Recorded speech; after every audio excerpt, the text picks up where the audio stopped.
Hello students, आज की इस वीडियो में आज मैं कक्षा 11वीं वाले विद्यार्थियों को गणित सब्जेक्ट के प्रश्नावली 18.2 के 10वां प्रश्न को बताने वाला हूं। तो चलो देखते हैं 10वां प्रश्न को। दर्शाइए कि बिंदुओं 2, 1 और 6, 5 को मिलाने वाली रेखाखंड को बिंदु 4, 1 से डाला गया लंब 5:8 के अनुपात में विभाजित करता है। तो ये जो 5:8 के जो बोल रहे हैं ना, इसे हमें क्या करके लाना है, सिद्ध करके लाना है। तो चलो सबसे पहले ना, जैसे ये प्रश्न में कह रहा है वैसे ही करते हैं और एक चित्र बना लेते हैं। पहले सबसे पहले तो ए बी दो बिंदु है, मान लो एक बिंदु यहाँ पे और एक बिंदु यहाँ पे। अब इससे एक रेखा के रूप में बना लेते हैं ना, मतलब रेखा के रूप में रख लेते हैं। तो ये रेखा हो गया, ये जो बिंदु है ये ए है, ये बी बिंदु है। ठीक है, ए बिंदु के जो बिंदु पॉइंट है ये है 2 और -1, और बी बिंदु के बिंदु पॉइंट जो है ये 6 और 5 है। ठीक, आगे क्या कह रहा है, ये प्रश्न ये कह रहा है कि ये जो रेखाखंड है, ठीक है, इस रेखाखंड पर लंब डालना है। ठीक है, लंब डालना है, तो लंब डालेंगे तो यहां से ये ऊपर की ओर। ठीक है, लंब डालना मतलब लंब जो है, लंब रेखा ऐसे ही होता है ना। तो लंब डाल रहे हैं, तो ये जो बिंदु P इसको नाम दे देते हैं और नीचे वाले को O नाम दे देते हैं। ठीक है, तो लंब डाल रहे हैं, तो ये जो लंब रेखा है, ठीक है, लंब रेखा के बिंदु पॉइंट भी है। तो बिंदु पॉइंट जो ये जो बिंदु B है, ठीक है, बिंदु P है, इसका बिंदु पॉइंट इस प्रश्न में दिया है 4, 1 दिया हुआ है। ठीक है, 4, 1 क्या है, ये लंब रेखा का बिंदु पॉइंट है। ठीक, यहां तक आपको समझ में आ गया।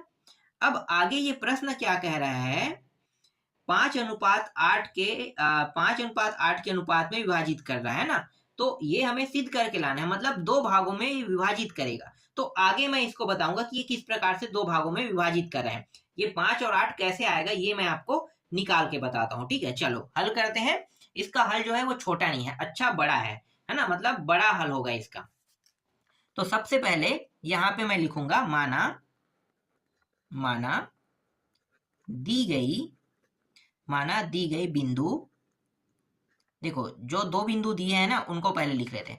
माना दी गई बिंदु ए का मान कितना है, 2 - 1, तथा बिंदु बी 6 - 5 है। ठीक है, 6 - 5 है। अब ये जो ए और बी बिंदु है, इसकी सबसे पहले क्या निकालने वाले हैं, प्रवणता। तो ए बी की प्रवणता बराबर, प्रवणता कैसे निकालते हैं, y2 - y1 अपान x2 - x1। इस सूत्र में मान को रख देंगे तो प्रवणता निकल जाएगा। तो मान को रख दो, तो y2 का मान कितना है भाई, देखो यहाँ पे y2 का मान है 5, है ना, 5, और y1 का मान -1। तो माइनस और माइनस, देखो ये माइनस माइनस क्या हो जाएगा, प्लस हो जाएगा, तो +1। फिर x2 का मान देखो, तो x2 का मान कितना है, 6 है, और x1 का मान यहाँ पे माइनस है, तो ये 2। ठीक है, तो इस तरीके से इसको हल कर लेते हैं। तो ये हो गया 6 और नीचे वाला 4, तो ये 2 के पहाड़े में 3 बार, 2 के पहाड़े में 2 बार। तो ए बी की जो प्रवणता है ना, ए बी की प्रवणता कितना प्राप्त हो रहा है, ए बी की प्रवणता 3/2 प्राप्त हो रहा है। ठीक है, ए बी की प्रवणता कितना प्राप्त हुआ, 3/2 प्राप्त हुआ। ठीक, यहां तक आपको समझ में आ गया।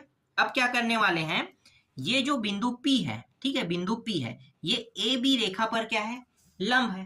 ठीक है, ए बी रेखा पर क्या है, लंब है। तो अब हम लोग क्या करने वाले हैं, अगर कोई रेखा पर लंब होता है, ध्यान देना, ठीक है, ये जो ए बी है, ए बी पर अगर कोई लंब होता है, तो ये जो लंब रेखा का जो प्रवणता है, ठीक है, ये लंब रेखा का जो प्रवणता होता है वो क्या हो जाता है, गुणा में हो जाता है ना, किसके साथ, ए बी। जैसे ए बी है, ए बी की प्रवणता का गुणा हो जाएगा, लंब रेखा क्या है, ये है, तो ये लंब रेखा के जो प्रवणता है ये गुणा में होता है। ठीक है, तो चलो इसको गुणा में कर लेते हैं। तो यहां पे लिखेंगे माना माना बिंदु P, बिंदु बिंदु P के मान कितने हैं, 4 और 1, है ना, 4, 1 से डाला गया लंब रेखाखंड ए बी की बिंदु O पर मिलता है। माना बिंदु P 4 1 से डाला गया लंब रेखाखंड AB को बिंदु O पर मिलता है। ठीक है, तो बिंदु O पर मिलता है, तो देख सकते हो यहाँ पे ये जो मैंने लिखा है ये यहाँ पे प्रूव करा है ना। तो ये जो बिंदु P है, ठीक है, बिंदु P से जब हम लोग एक लंब डालेंगे, ठीक है, लंब डालेंगे तो ये जो AB रेखा है, AB रेखा और ये बिंदु P, तो P से O की ओर नीचे की ओर आएगा, तो ये AB रेखा पर O बिंदु है जो क्या हो रहा है, O बिंदु पर मिल रहा है। ठीक है, तो ये प्रूफ हो गया, यहाँ पे मैंने लिख दिया। ठीक है, प्रूफ वाला जो टॉपिक है उसको मैंने लिख दिया। ठीक, अब क्या करेंगे, अभी जो लंब है, अब ये लंब और AB की प्रवणता जो हमने निकाला है ना, अब दोनों का गुणा कर देंगे। तो यहाँ पे लिखेंगे ये जो OP है ना, तो OP की प्रवणता, ठीक है, OP की प्रवणता जो लंब रेखा है उसकी प्रवणता को M कहते हैं। ठीक है, तो M है, या M नहीं लिखोगे तो भी कोई दिक्कत नहीं है। ठीक है, M नहीं लिखोगे तो भी कोई दिक्कत नहीं है, OP की प्रवणता को OP भी लिख सकते हो। ठीक है, तो OP गुणित, इस तरीके से OP गुणित कर सकते हो, या फिर इसको M माने हैं तो M की प्रवणता, नहीं M तो हो गया है ना, तो M जो है प्रवणता ही है, तो M गुणित क्या करेंगे, AB की प्रवणता। ठीक है, ये जो M है इसको गुणा क्यों कर रहे हैं, लाइट बंद हो गया, देखो अब ये जो AB है इसको M के साथ गुणा क्यों कर रहे हैं, क्योंकि ये लंब रेखा है। याद रखना, जब भी हम लंब का मान निकालेंगे ना तो हमेशा क्या करते हैं, गुणा करते हैं, ये याद रखना। ठीक है, हमेशा क्या करते हैं, गुणा करते हैं। तो ये एक लंब रेखा है और ये जो है AB है। ठीक है, AB रेखा पर M जो है लंब है, समझो M जो है प्रवणता है ना, तो ये जो है OP जो है ये लंब है, तो दोनों को क्या करेंगे, गुणा करेंगे और इसके बराबर में -1 रखते हैं, ये सूत्र है, समझो। ठीक है, अब M का मान अगर हमारे पास है तो रखेंगे, नहीं है तो जैसा है वैसा रख देंगे। तो M का मान नहीं है, लेकिन AB का मान है। AB का मान कितना है, 3/2, तो 3/2 रखेंगे, फिर -1।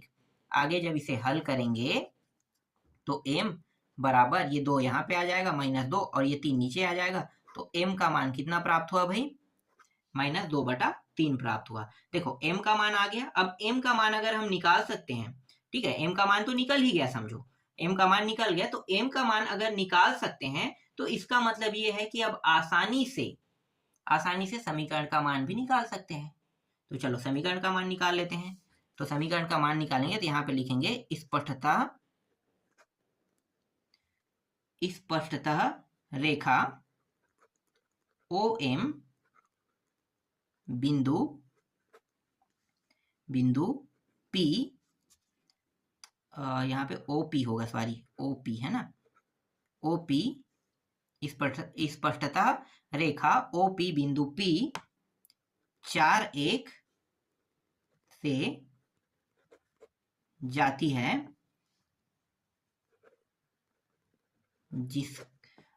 जिसकी प्रवणता M बराबर, अभी कितना निकाले, -2/3 है। ठीक है, -2/3 है, इसलिए रेखा OP का समीकरण है, OP का समीकरण है। ठीक है, अब OP का समीकरण देखो, ये जो समीकरण है ना हमेशा लंब बिंदु पर आधारित रहता है। याद रखना, लंब बिंदु के मान पर ही समीकरण निकलता है, अगर उसमें लंब नहीं है तो समीकरण नहीं निकलेगा। तो इसमें जो लंब है वो क्या है, OP लंब है, और OP पर बिंदु पॉइंट कितना था, एक बिंदु का मान दिया हुआ है ना, तो दोनों में से किसी एक बिंदु का मान देना जरूरी है। जब तक के एक बिंदु का मान नहीं रहेगा तब तक नहीं निकाल सकते। हो सकता है यहाँ पे P की जगह में O का मान दे दिया है ना, तो इनमें से किसी एक का मान होना बहुत जरूरी है। ठीक है, तो O का मान नहीं है, यहाँ पे किसका मान है, P का मान है, तो P का मान है, इसलिए यहाँ पे OP बिंदु पर जो ये OP रेखा है, ठीक है, यहाँ पे मैंने OP बिंदु लिख दिया है, OP रेखा लिख लेना। ठीक है, OP रेखा पर बिंदु P, ठीक है, बिंदु P का मान कितना है, 4 1 से जाती है ना, तो 4 1 से जाती है, जिसकी प्रवणता अभी हमने निकाला है, देखो ये रहा, M बराबर -2/3 है। तो रेखा OP का समीकरण, तो OP क्या है, OP जो है ये लंब रेखा है, तो OP का समीकरण, तो समीकरण को लिखो, तो y - y1 बराबर M x माइनस x1। ठीक है, ये सूत्र है। तो इस सूत्र में क्या करेंगे, मान को रखेंगे। तो हमेशा लंब रेखा से ही x1 और y1 का मान निकलेगा। तो ये x1 और ये y1। ठीक है, तो x1 y1 का मान यहाँ पे और m का मान यहाँ पे रख देंगे। तो रखो, तो ये y माइनस y1 का मान 1 है और m का मान -2/3। x जैसा वैसा रहेगा। x1 का मान कितना है, 4। इस प्रकार से देखो, यहाँ पे कुछ नहीं, मतलब 1 है। ये 3 का यहाँ पे गुणा हो जाएगा, 3y माइनस 3 हो जाएगा। ये जो 2 है इसका अंदर गुणा करो तो -2x और माइनस माइनस प्लस 4 दूनी 8 हो जाएगा। अब ये जो ये x वाला है इसको इस पार ले आते हैं। तो ठीक है, तो ये क्या हो जाएगा, इस साइड आके प्लस हो जाएगा 2x और यहाँ पे पहले से 3y दिया है, इसको इस पार ले जाएंगे तो 8 और 3 कितना हो जाएगा, उस साइड जाके ये माइनस से प्लस हो जाएगा। डायरेक्ट लिख देते हैं 11। ये पहला समीकरण बन गया। ठीक है, तो अभी भी उत्तर हमारा नहीं आया। ठीक है, अभी तक हमने क्या किया है, अभी तक हमने समीकरण ही निकाला है ना। तो अभी तक सिर्फ समीकरण निकला है। अब क्या करेंगे, अब ये जो अनुपात में जो 5:8 है उसे हमें सिद्ध करना है। ठीक है, मतलब लाना है। तो कैसे लाएंगे, तो देखो, अब यहाँ पे वापस आते हैं चित्र पे। ठीक है, चित्र देखो, ये जो O बिंदु है, ये जो ए बी है, देखो ये ए बी है, इसे ये जो O बिंदु है इसे 2 भागों में विभाजित कर रहे हैं। कितने भागों में, 2 भागों में। तो ये जो एक भाग है, यहां से यहां की दूरी a और यहां से यहां की दूरी कितना होगा, b होगा। तो 2 भागों में विभाजित कर रहे हैं ना। तो ये जो O बिंदु है, ये जो ए बी रेखा है उसको 2 भागों में विभाजित कर रहे हैं, जिसमें O से A का मान A और O से बड़े B है ना, तो O से B का मान B है। ठीक है, O से B का मान कितना है, B है। ठीक, चलो अब यहाँ पे नीचे में लिखेंगे, यहाँ पे मैं लिख देता हूं, फिर से मैं लिखूंगा, माना बिंदु O। ठीक है, बिंदु O रेखाखंड ए बी को A अनुपात B, ठीक है, A अनुपात B में क्या कर रहा है, विभाजित कर रहा है। अभी मैंने जैसे आपको बताया ना, सेम टू सेम वही पूरा टॉपिक है, इसको मैं लिख रहा हूं, विभाजित करता है। ठीक है, 2 भागों में ये क्या कर रहा है, विभाजित कर रहा है। ठीक है, तो इस तरीके से क्या करना है, हमें विभाजित करता है करके लिखना है। ठीक, अब ये जो O बिंदु है उसके निर्देशांक निकाल लेते हैं। देखो, हमेशा निर्देशांक उसका निकाला जाता है जो रेखा पर आधारित रहता है। तो देखो, ए बी जो रेखाखंड है ना, ए बी रेखाखंड पर है। तो देखो, यहाँ पे O का निर्देशांक है कि हमारे पास नहीं है, O का निर्देशांक नहीं है। तो O का निर्देशांक तो चाहिए ना हल करने के लिए, तो O का निर्देशांक भी निकाल लेते हैं। ठीक है, तो O का निर्देशांक कैसे निकालोगे, तो देखो O का निर्देशांक निकालेंगे तो यहाँ पे लिखेंगे, इसलिए O का निर्देशांक, ठीक है, O का निर्देशांक कोष्टक में जो सूत्र होता है वो क्या होता है भाई, सूत्र मैं पहले आपको बता रहा हूँ ना, x2 + x1 / 2। ठीक है, ये जो 2 है ये 2 भाग है ना, 1 और 2, तो 2 है मतलब 1 + 1। ठीक है, इसी तरीके y2 + y1 / 2, इस तरीके से। ठीक है, ये अभी सूत्र मैं बता रहा हूँ। ठीक है, ये अभी क्या है, ये अभी सिर्फ और सिर्फ सूत्र है। अब क्या करेंगे, अब इस सूत्र में मानों को रखेंगे। ठीक है, सूत्र में मानों को रखेंगे, तो चलो रख देते हैं। तो x1 और यहाँ पे क्या है, x2 और प्लस x1 दिया है, दोनों को जोड़ेंगे, है ना। तो देखो यहाँ पे आते हैं। ठीक है, देखो x2 6 है और 6 में 2 जोड़ोगे कितना हो जाएगा, 8। तो ऐसे आपको नहीं करना है। ठीक है, क्योंकि यहाँ पे ये जो 2 भागों में विभाजित हो गया है, तो ये जो है ये 2 भागों में विभाजित हुआ है। इसका मतलब क्या है, ये जो दोनों है ए बी अगर यहाँ पे आ रहा है, अंतःखंड अगर आ रहा है, तो इसका मतलब ये है कि अंतःखंड आ रहा है, तो क्या होगा, गुणा होगा। ठीक है, तो गुणा होगा। तो देखो 6 के साथ ए का गुणा और ये जो 2 है 2 के साथ बी का गुणा। ठीक है, तो देखो वैसे ही करना है। 2 पहले 6 के साथ 6a + 2b अपान ये जो a और b है। ठीक है, ये जो है 2 हिस्से है ना, तो 2 हिस्से मतलब एक हिस्सा a हो गया, अलग अलग कर रहे हैं, और ये b हो गया। ठीक है, इस तरीके से। फिर y2 + y1, तो y2 का देखो, तो y2 का मान 5 है, 5a हो गया, 5a। ठीक है, 5 और a का गुणा, और y1 का मान -b है और बी माइनस 1 और बी का गुणा, तो वैसे ही कर देते हैं। तो ये 5a माइनस बी और a प्लस बी, ठीक है। ये जो मान आया है ये जो है ये x का मान है और ये y का मान है, समझो। ये जो दोनों मान है ना, ये जो दोनों मान है, ये जो है ये x का मान बनेगा, ये y का मान। ये जो x और y के मान को बस समीकरण 1 में रखना है। देखो यहाँ पे रखेंगे और y के मान को यहाँ पे रखेंगे, ठीक है। वैसे ही करते हैं जैसे इसमें कहा है। तो चलो रख दो।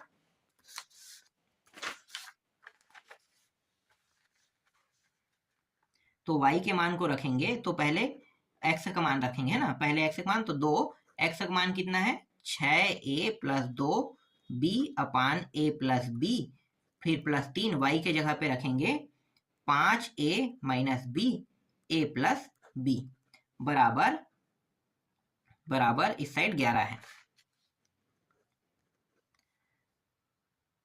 तो देखो ये जो 2 है इसका अंदर गुणा कर दो, तो 6 दूनी कितना होगा 12a और 4b, फिर 3 का अंदर गुणा करो तो 5 3 15a माइनस 3b बराबर, ये देखो नीचे जो है हर बराबर आसानी से जुड़ सकता है ना, तो जुड़ सकता है। तो इसका मतलब क्या है, ये नीचे में आ जाएगा a प्लस बी बस, और यहाँ पे 11।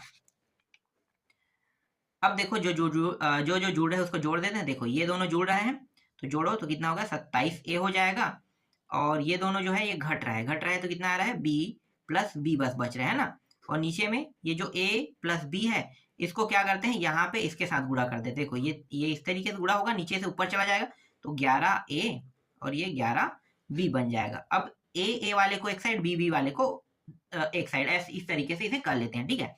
तो देखो a वाला है तो 27a इस साइड आके माइनस 11a हो जाएगा, और 11b उस साइड आके माइनस b बन जाएगा।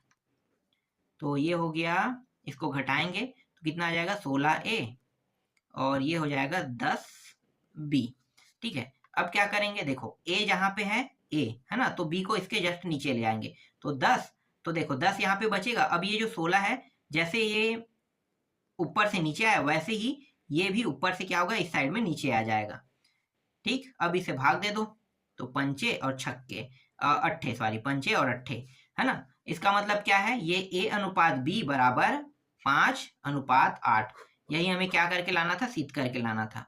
तो यहाँ पे हम लोग लिखेंगे सिद्ध हुआ, ठीक है। इस तरीके से ये जो है ये सिद्ध हो गया, समझ में आया। इसके बाद देखेंगे अगला प्रश्न। चलो अगला प्रश्न देखते हैं। देखो अब 11वां प्रश्न को, उस त्रिभुज के शीर्ष लंबों का समीकरण ज्ञात कीजिए जिसके शीर्ष ए बी सी दिया हुआ है, ठीक है। शीर्ष दिया हुआ है, और यहाँ पे कहीं पे भी ये नहीं कहा है कि ये जो त्रिभुज है ये समकोण त्रिभुज है। इसका मतलब क्या है, ये समकोण त्रिभुज तो नहीं होगा। तो समकोण त्रिभुज के अलावा जो समबाहु त्रिभुज है वो हो सकता है, तो मैं समबाहु त्रिभुज बना लेता हूँ, ठीक है। इस तरीके से समबाहु त्रिभुज का निर्माण कर लेते हैं, ठीक है। कुछ ऐसा दिखेगा समबाहु त्रिभुज। अब यहाँ पे जो ए बिंदु है, ये ए, ये बी और ये सी, तीनों बिंदु को दर्शा देते हैं। ए बिंदु का बिंदु पॉइंट कितना है 2 माइनस 2, बी का 1 और 1, और सी का -1 और ये 0, सी का बिंदु पॉइंट है, ठीक है। सी का बिंदु पॉइंट। अब इस प्रश्न में क्या क्या है, ढंग से पढ़ना, ठीक है। ढंग से इसे पढ़ लेते हैं और समझते हैं कि ये क्या कह रहा है। देखो, उस त्रिभुज के शीर्ष लंबों का समीकरण ज्ञात कीजिए जिसके शीर्ष है ना, तो ये जो है ये तो हमने यहाँ पे लिख दिया। यहाँ पे क्या कर रहा है, ये जो शीर्ष है इन सभी के लंब है कह रहा है ना, तो इन सभी के लंब जो है शीर्ष से है। देखो ये शीर्ष है, ये शीर्ष है और ये शीर्ष है, इनसे क्या हो रहा है, टच हो रहा है, ठीक है। इसका कहने का मतलब क्या है कि ये जो BC है, BC पर लंब यहाँ से खींचा जाएगा, तो देखो ये शीर्ष है, इसको टच करेगा, ठीक है। इसको D नाम दे देते हैं। अब ये जो है ये शीर्ष है, तो ये जो बीच है यहाँ से खींचेंगे, है ना, यहाँ से खींचेंगे तब ये टच होगा, तो इसको नाम दे देते हैं, F नाम दे देते हैं, ठीक है। और यहाँ से ये इस तरीके से जाएगा, है ना, मतलब यहाँ से लंब खींचेंगे इस तरीके से यहाँ पे आएगा, तो इसको नाम दे देते हैं, E नाम दे देते हैं, ठीक है। तो देखो जो इस प्रश्न में कहा गया है वो मैंने यहाँ पे कर दिया, समझ में आया, ठीक। अब यहाँ पे मैं लिखूंगा हल माना त्रिभुज ABC के कितने शीर्ष लंब है, ABC के 3 शीर्ष है ना, 3 शीर्ष क्या है, लंब है। 1 मिनट, 3 शीर्ष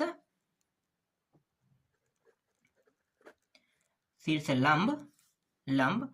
देखो 3 शीर्ष लंब है, एक है एडी, दूसरा क्या है, बीई है, तीसरा सीएफ है। ठीक है, तो 3 जो लंब है वो मैंने आपको बता दिया। ठीक है, ये समझ में आया। ठीक, अब आगे क्या करेंगे, देखो जब लंब रहता है तो आप सभी को पता होगा, है ना, लंब रहता है इस तरीके से, तो हमेशा उस लंब को हम क्या मानते हैं, एम मानते हैं ना। देखो जैसे कि ये BC पर लंब है, तो BC की प्रवणता गुणित M करेंगे, तो 3 लंब है, तो एक लंब को क्या करेंगे, इसको अगर हम M1 कहेंगे, इसको हम M2 कहेंगे और इसको हम M3 कहेंगे। समझ में आ गया, 3 लंब है, तो 3 लंब पर 3 M1 M2 M3 बन जाएगा, है ना। और ये देखो AB की प्रवणता गुणित M3, फिर BC की प्रवणता गुणित M1, फिर AC की प्रवणता गुणित M2। ठीक है, तो 3 अलग अलग क्या निकालेंगे, M1 M2 M3 का मान निकालेंगे। तो यहाँ पे मैं लिखूंगा, यहाँ पे माना ये जो AD है, AD BE और CF की प्रवणता M1 M2 और क्या है, M3 है ना, M1 M2 M3। देखो किसको किसको क्या क्या माना है, यहाँ पे AD, ठीक है, AD को M1 मैंने माना है, ठीक है, B और E, देखो BE M2 मैंने माना है, ठीक है, और CF को M3 माना है। ठीक है, समझ में आ गया। सबसे पहले क्या करेंगे, पहले वाले लंब के लिए हल करते हैं। ठीक है, तो BC देखो, BC है ना, तो BC, ये जो BC पर लंब कौन सा है, AD, तो AD लंब है BC रेखा पर, BC रेखा पर। ठीक है, BC रेखा पर, तब क्या होगा, तब इसको, ये जो है ये M1 के जगह पे है ना, तो M1, और आपको मैंने अभी बताया है ना इससे पहले वाले प्रश्न में कि जब भी लंब रहता है तो क्या होता है, गुणा में होता है ना, तो M1 गुणा ये जो BC रेखा है, ये क्या होगा, इसके साथ गुणा हो जाएगा, तो BC क्या होगा, इसकी प्रवणता अभी हमने निकाला नहीं है, ठीक है, साथ साथ निकाल देते, कोई दिक्कत नहीं है। तो BC की प्रवणता, तो BC यहाँ पे लिखो, BC की प्रवणता बराबर -1। आगे जब इसको हल करेंगे तो ये हो गया M1 गुणित BC की प्रवणता, तो देखो BC, तो Y2 माइनस Y1, तो 0 -1 और X2 -1 है ना, और ये भी -1, फिर यहाँ पे देखो, यहाँ पे मैंने रख दिया, फिर -1, M1 गुणित ये -1 और ये -2, और ये रहा, ये दोनों माइनस कट जाएगा ना, तो M1, तो माइनस कट के ये दोनों क्या हो गया, प्लस बन गया, तो ये जो 2 है यहाँ पे आ जाएगा नीचे में, तो ये -2 आ जाएगा, तो M1 जो है, M1 का मान कितना आया, -2 आ गया। ठीक, M1 का मान निकल गया। अब सेम टू सेम ऐसे ही किसका मान निकालेंगे, M2 के लिए निकालेंगे, तो M2 के लिए करते हैं, तो देखो M2 के लिए करेंगे, तो ये जो है BE, ठीक है, BE लंब है और किस रेखा पर है, AC पर है, तो यहाँ पे लिखो BE, B लंब है AC रेखा पर, तो ये B का मान M2 रहेगा गुणित AC की प्रवणता, बराबर -1,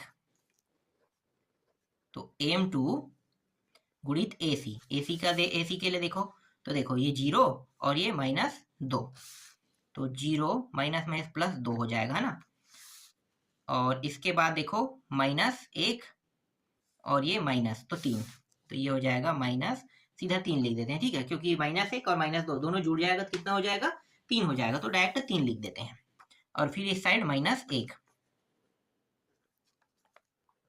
M2, तो ये जो है यहाँ पे आ जाएगा, तो ये माइनस प्लस हो जाएगा 3, और नीचे में 2 आ जाएगा, 3/2, तो M2 का मान कितना आया, 3/2 आया। ठीक है, m2 का मान 3/2 निकल आया। अब इसी तरीके से क्या करेंगे, जो बचा हुआ है ना तीसरी रेखा, मतलब जो रेखा है उसके साथ जो लंब है उसको देख लेते हैं। तो ए बी, ठीक है, ए बी, देखो ए बी पर लंब क्या है, एफ सी, ठीक है, सी एफ एफ सी जो भी का हो। तो यहाँ पे, ठीक है, यहाँ पे डायरेक्ट कर देता हूँ, ठीक है, आपको समझ में आ गया है तो सीधा m3 लिख देता हूँ गुणित m3 गुणित सी एफ, ठीक है, सी एफ की प्रवणता बराबर -1।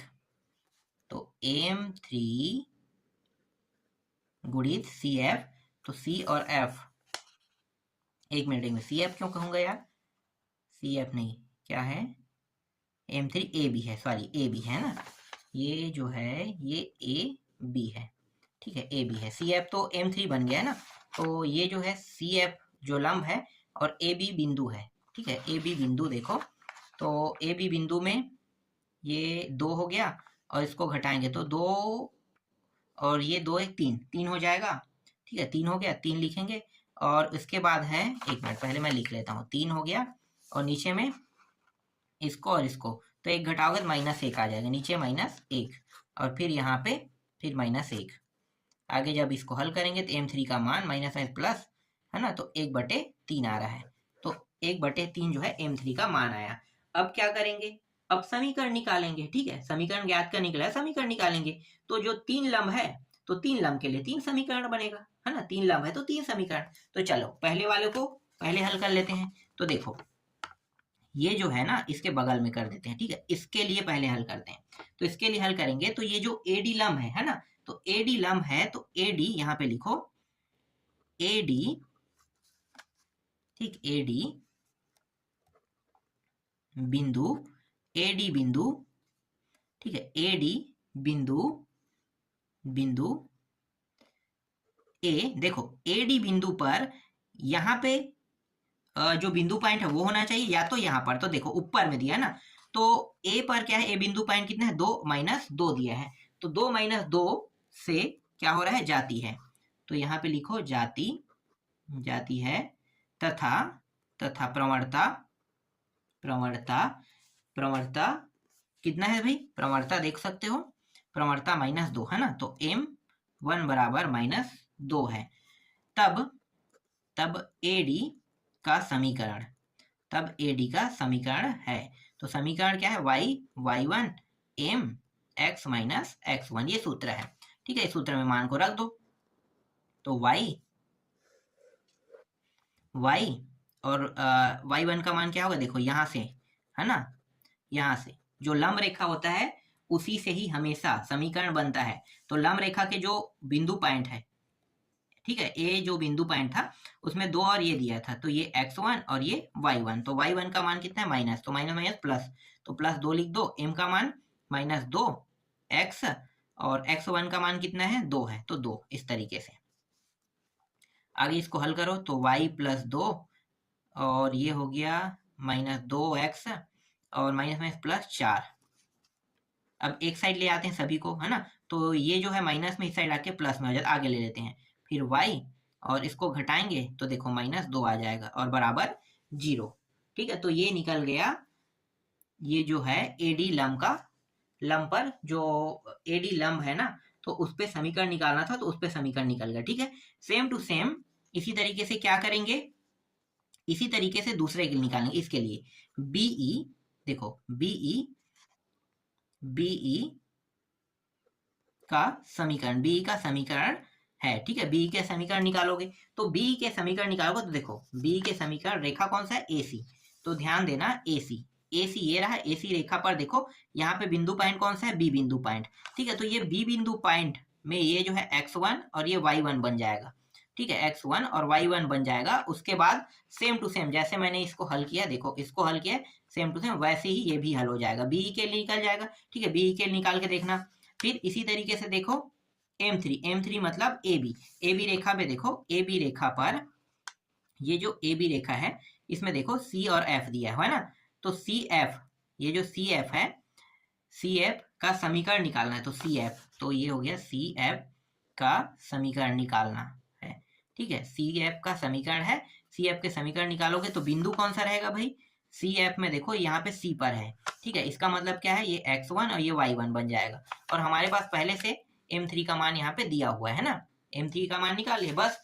जो यहाँ पे जो मतलब जो दिया है, ठीक है, जो जो मान मैंने निकाला है, ठीक है, निकाल लिया है हम, जो जो मान मैंने निकाला है उसको देख लेना। और यहाँ पे देखो ये जो हल मैंने जैसे किया सेम टू सेम हल बीई और सी एफ के लिए आपको करना है, ठीक है। मैं ज्यादा इसमें टाइम वेस्ट नहीं करूंगा, ये जो प्रश्न है बहुत बड़ा बड़ा है, ठीक है, क्योंकि हर के लिए अलग अलग हल कर रहे हैं। और आपको अब इतने में समझ में तो आ गया होगा कि अब जो 2 पॉइंट है उसके लिए बचा है तो उसके लिए आप लोग हल खुद कर लेना, ठीक है। चलो अगला प्रश्न देखते हैं।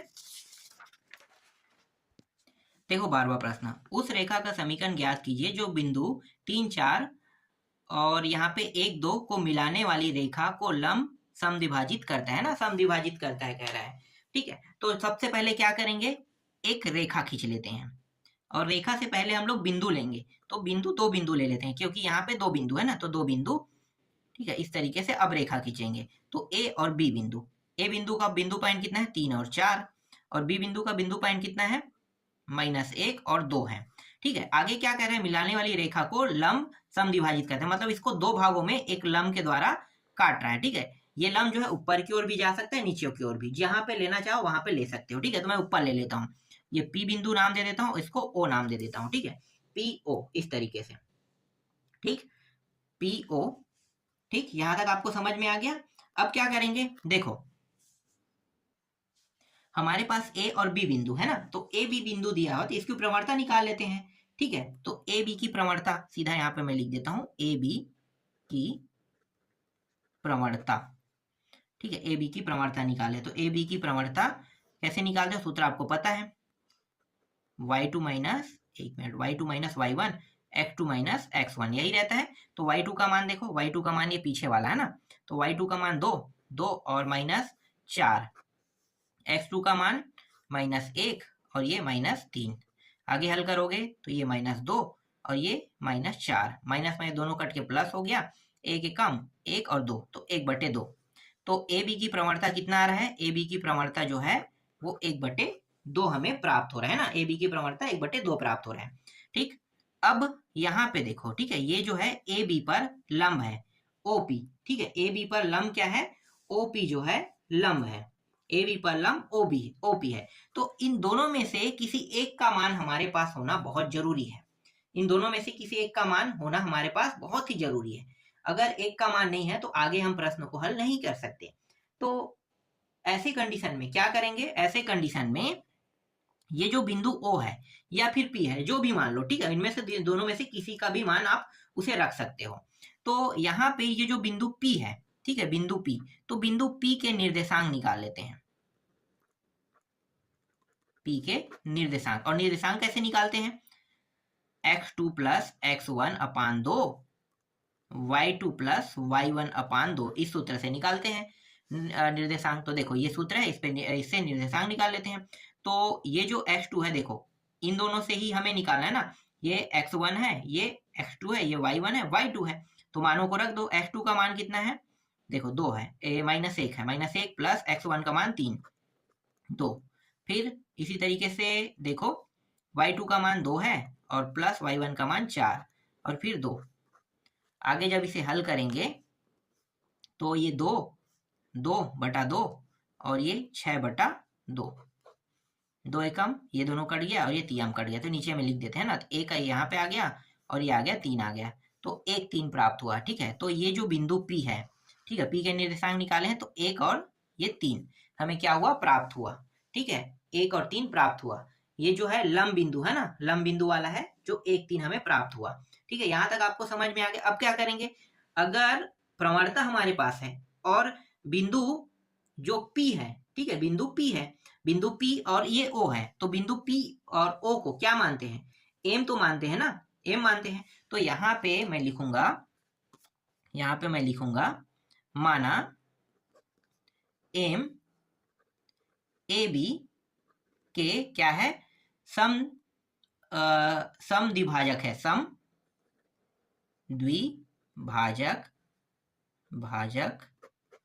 समद्विभाजक की प्रवणता कहेंगे, एम को प्रवणता ही ना, तो प्रवणता है।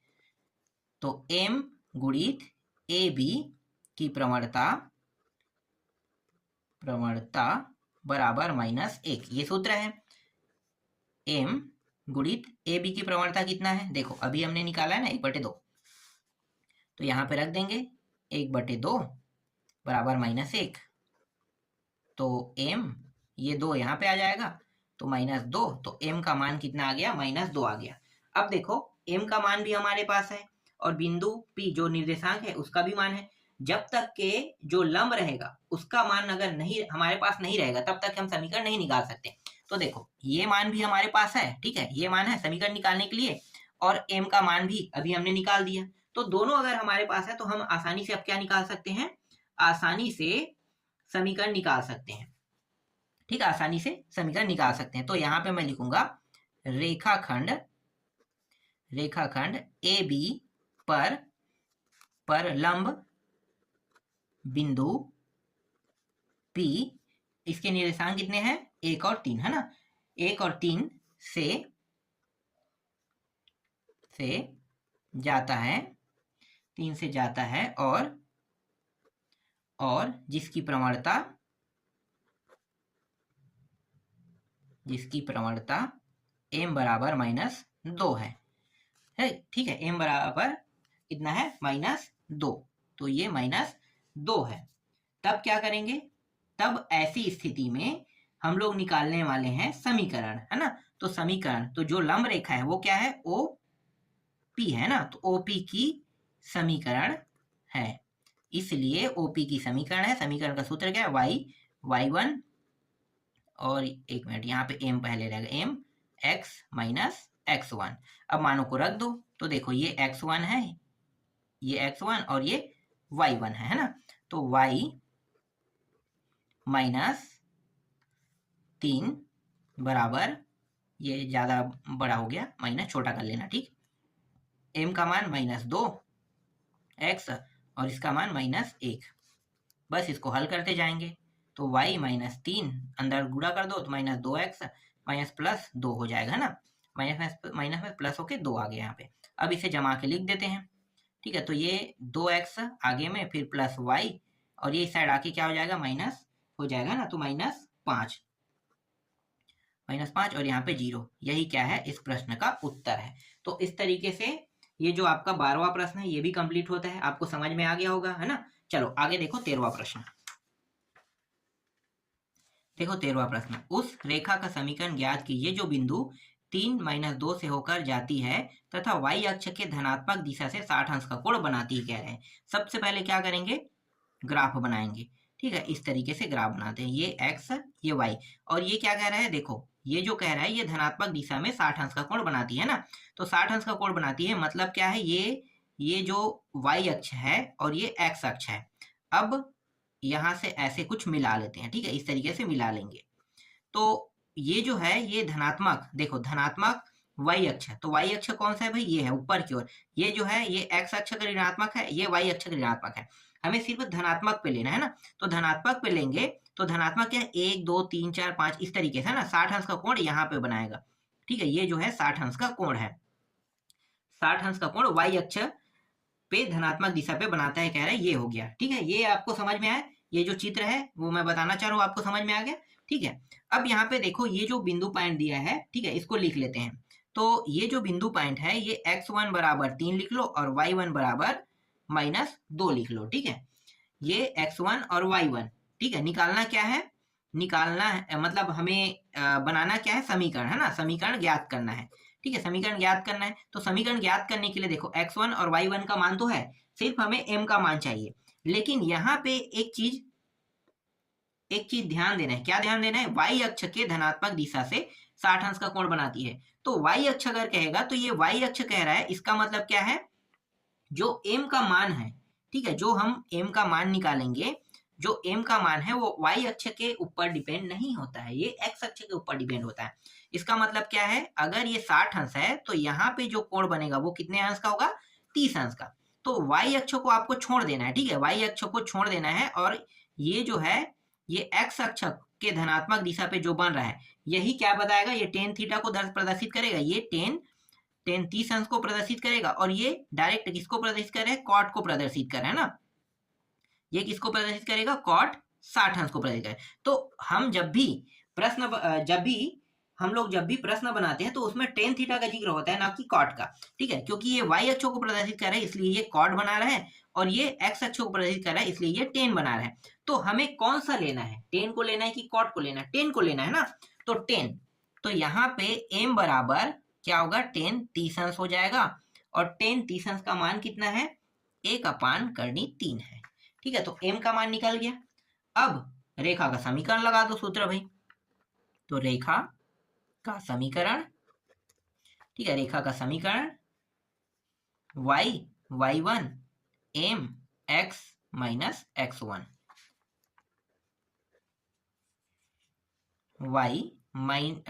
y1 का मान देखो -2 है तो माइनस प्लस हो जाएगा, 2 रख दो, ठीक है, m का मान 1/3, फिर x, और ये x1 का मान 3, तो ये करनी जो है इनके साथ गुणा हो जाएगा, करनी 3y, और ये 2 करनी 3, और ये x माइनस 3। आगे जब इसे हल करेंगे तो देखो x वाले को आगे लिख लेते हैं, तो ये इस साइड आके माइनस हो जाएगा, फिर करनी 3y, और ये हो गया 2 करनी 3, और ये माइनस से प्लस 3 हो जाएगा, बराबर इस साइड कितना बचेगा, 0 बचेगा, ठीक है, इस तरीके से। अब यहाँ पे ये जो x है, आगे में माइनस है तो माइनस का पूरा गुणा कर दो तो ये प्लस हो गया, ठीक है, प्लस बन गया, और ये हो जाएगा जो प्लस है वो माइनस हो गया, करनी 3y हो जाएगा, ये भी प्लस है माइनस हो जाएगा, ठीक है, ये दोनों माइनस हो जाएगा, तो 2 करनी 3, और ये भी -3 बराबर 0, ठीक है, तो यही क्या है, इस प्रश्न का उत्तर है। बस इतना ही इसमें करना था, और कुछ ज्यादा इसको और हल करने की आवश्यकता नहीं है। चलो एक और प्रश्न देख लेते हैं। देखो 14वां प्रश्न, उस रेखा का समीकरण ज्ञात कीजिए जो बिंदु 1-2 से होकर जाती है तथा x अक्ष के धनात्मक दिशा से बनाए गए कोण का साइन 3/5 है, ठीक है, साइन पहले से ये धनात्मक दिशा में बोल दिया, और धनात्मक दिशा कौन से अक्ष पे, x अक्ष पे है, तो x अक्ष पे है, तो बस हमें करना क्या है, ज्यादा कुछ नहीं करना है, ये जो है ये पहले जो दिया है इसको लिख लेते हैं, x1 1 और y1 2, ठीक है, इस तरीके से लिख लेते हैं।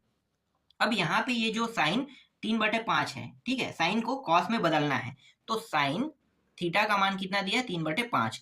अब इसे बदलना किसमें, कॉस में बदलेंगे, तो कॉस में बदलने का तरीका क्या है, कॉस थीटा बराबर 1 माइनस, ठीक है, 1 माइनस ये जो मान है, ठीक है, इसको लेंगे तो 3/5 का वर्ग, ठीक, आगे जब इसको हल करेंगे तो ये 1 9 और ये 25,